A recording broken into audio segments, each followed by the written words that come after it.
Sellsword pretty much sums it up. A poor man has a sword. A rich man needs a man with a sword. Gold is exchanged.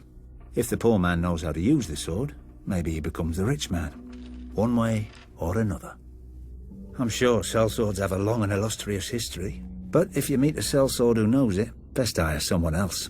A sellsword should be good at one thing, getting paid to kill people.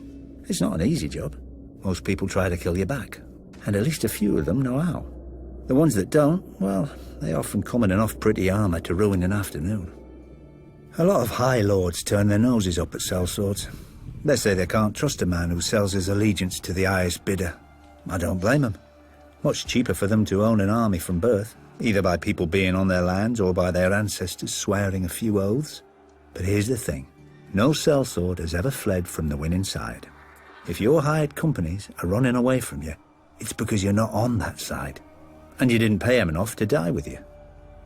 Not that you could. Sellswords don't get rich dying for their lords. Sellswords don't really get rich. Some of the Eastern companies on Essos do fine. The Golden Company, the Second Sons, the Windblown. Always a bit of fighting to be had in the free cities, even if those merchant princes can be as tight as an old man's cunt. But then you're stuck in the heat and dust, hoping some dumb rich prick doesn't try to hire your company to fight Dothraki, because your dumb greedy captain would probably take it. Hedge knights, now, are a different breed. Take a sellsword and remove the scents. They get their name from where they sleep, under the edges of the Seven Kingdoms, in ditches, in stables. They don't have the family name or the purse like real knights, so they spend all their money on armour and a horse, and ride in tourney after tourney in the hope of impressing some lord or winning some prize. One loss, and a lot of them are ruined. They can't ransom back their armour, even if they win. Think what a knight's good for. Killing men. You know how you train for killing men?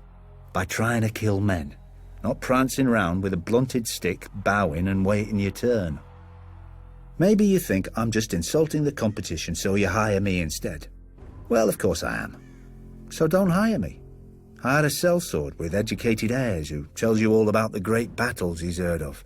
Or a hedge knight who's won a few tourneys starting to build his name. And the man you're fighting against?